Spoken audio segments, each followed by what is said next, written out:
ठहरो, कोई जरूरत नहीं पुलिस को मेरे दरवाजे पर बुलाने की। मगर बड़े भैया ये रवि, मैं अभी तक मारा नहीं हूं।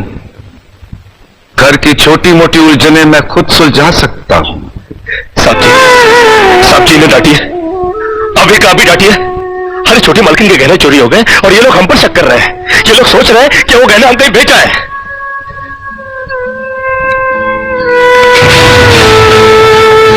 बाकी के रुपए कहां हैं कृष्णा?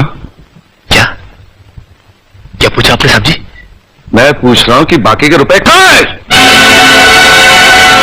ये आप पूछ रहे हैं साहब जी अपने कृष्णा से? देखो कृष्णा, गलती हर इंसान से होती है। तुम मुझे सही सही बता दो कि गहने तुमने कहां बेचे, मैं तुम्हें कुछ नहीं कहूंगा। अब कहने के लिए बाकी ही क्या है साहब जी? एक छोटा सा सवाल पूछ के आपने बहुत कुछ कह दिया है साहब जी। कृष्णा, बात को आगे मत बढ़ाओ। बात आगे बढ़ चुकी है साहब जी, बात आगे बढ़ चुकी है। अब तो आप पुलिस को ही बुलाइए। वो जब हमें कुत्ते की तरह मार मार के हमसे पूछेगी ना, अब तो हम तभी बताएंगे कि हम कहने कहां बेच कर आए साहब जी। मत कहो मुझे साहब जी। इसी साहब जी की इज्जत आज तुमने मिट्टी में मिला दी।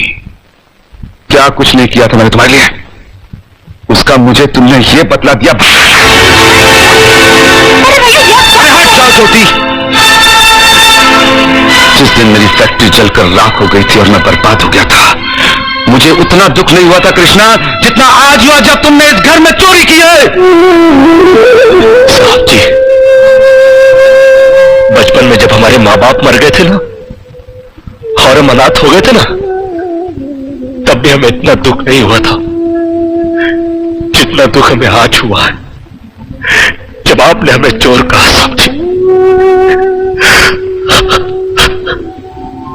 आपने हमें चोर कैसे कहा साहब जी? और ज्यादा सफाई देने की जरूरत नहीं है। दूर हो जा, मेरी नजरों से दूर हो जा। निकल जा इस घर से।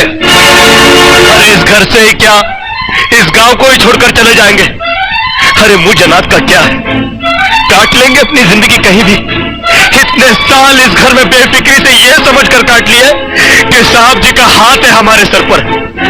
हमको क्या है परवाह किसी बात की, मगर नहीं, अब हम जान गए कि इस दुनिया में अनाथ का कोई नहीं होता। हम जा रहे हैं साहब जी और इस घर में कभी नहीं आएंगे। अभी निकल जा।